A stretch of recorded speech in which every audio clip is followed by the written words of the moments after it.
strategies or best practices would you suggest for training the gut to handle the high calorie intake during these events? And do you have a caloric intake goal that's different for each athlete in these events? Or are you kind of doing like the 130 grams, I think is like the popular number now, or 160 grams of an hour or something like that?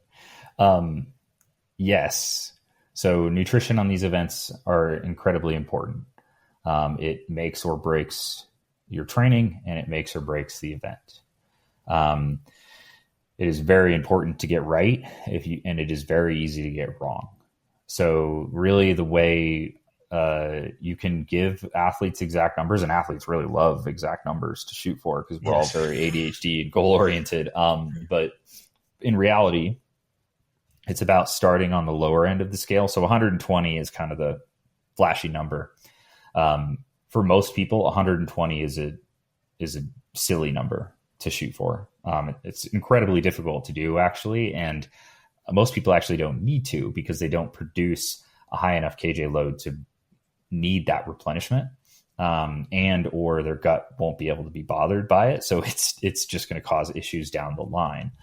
So it's worth finding that point because there's two different things. There's what is optimal for your body to consume or to replenish as much as possible. But then there's also how much can your gut and body actually absorb per hour? Is it 100 degrees? So you've just put 300 grams of carb into your stomach, and then you're going to have cramping and gut issues and just be uncomfortable and then bonk because you're not able to absorb any of it? Probably. So then that goes back to being calculated. And so it's kind of like training. You need to start on the lower side. I usually suggest if if athletes are pretty new to the sport and they're not really used to fueling, I usually suggest all right, let's try 40 to 60 grams an hour. Most people can do that. That's doable. It takes diligency, it takes planning, it takes thinking about it. But it's pretty easy. And then you progress that forward. So are they able to do 60 grams an hour for 4 hours? Cool. All right, let's try 70 next time. All right, let's try 80.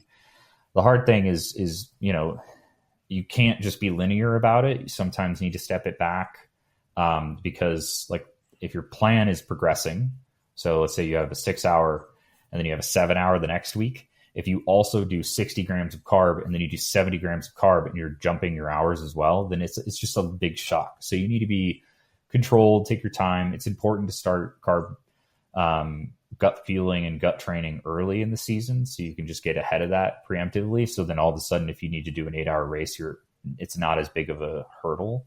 And then it's also how you fuel.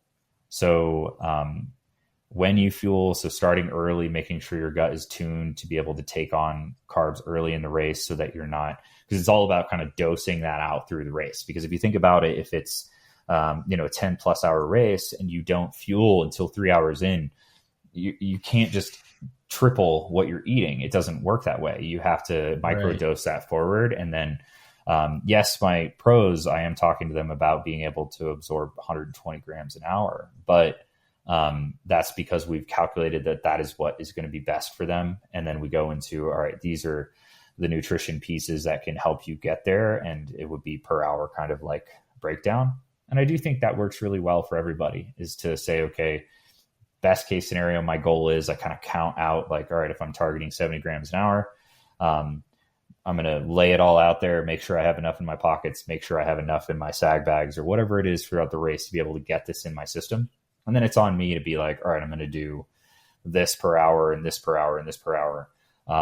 For some, it works really well to just say, I'm going to eat something every 20 minutes. For others, it works well to say, I'm going to eat these 3 things every hour.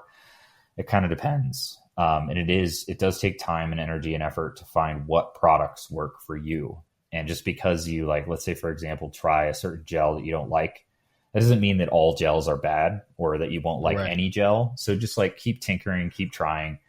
There's a lot of bad products out there. There's a lot of good products out there. So it's just finding what kind of works for you. And then just remember, variety is king, especially on these ultra events. You cannot do Unbound on one type of gel. You will not be able to do it unless you're just a robot.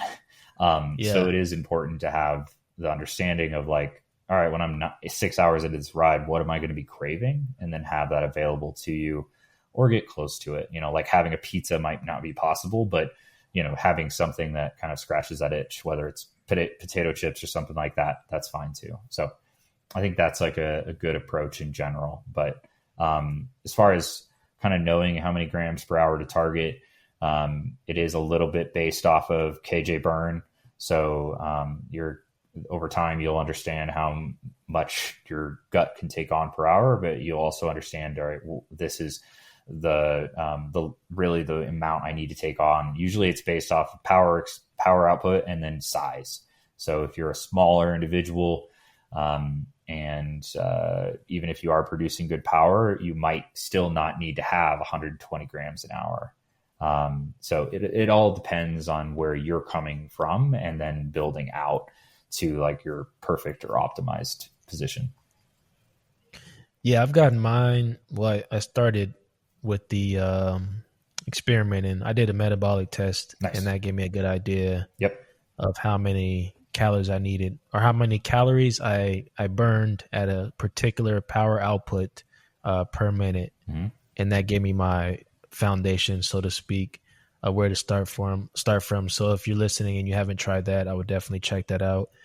And I find I'm usually good around 130 grams an hour if I'm doing some longer, just like steady higher zone 2, zone 3 type power. Nice. And I'd usually just default to like gummy bears or oatmeal bars. I don't really do a lot of the gels. I would say for the start of a race like this, especially mass start, popping a gel is going to be important right before the start, because I feel like that first hour is going to be high, especially if you're racing it. It's going to be high intensity. Yeah, and you're getting into like race specificity fueling, which is really important. So not only is the first hour really intense, it's also usually really chaotic.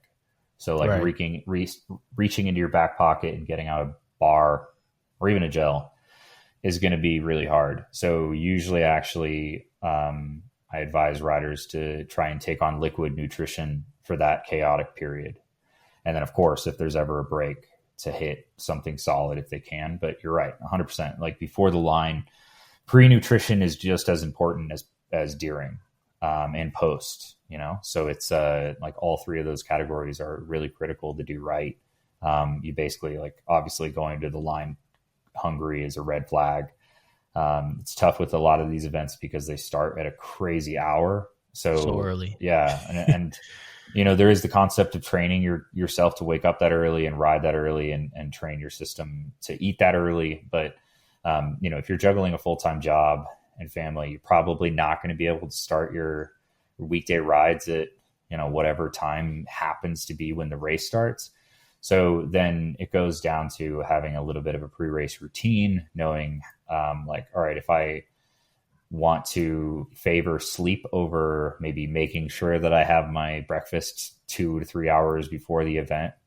If you stick to that golden rule and the event starts at 5, then that's a rough wake up. So then it might be, okay, well, I'm going to have a smaller breakfast a little bit closer to the event. But then that puts the earnest on something like you're talking about, which is like having a bar maybe on the line or having a gel on the line, or it really puts importance in getting high carb ratio in the first hour, that kind of thing. So maybe you push the needle a little bit more than rather than being patient about it. So yeah, it's all a big part of it.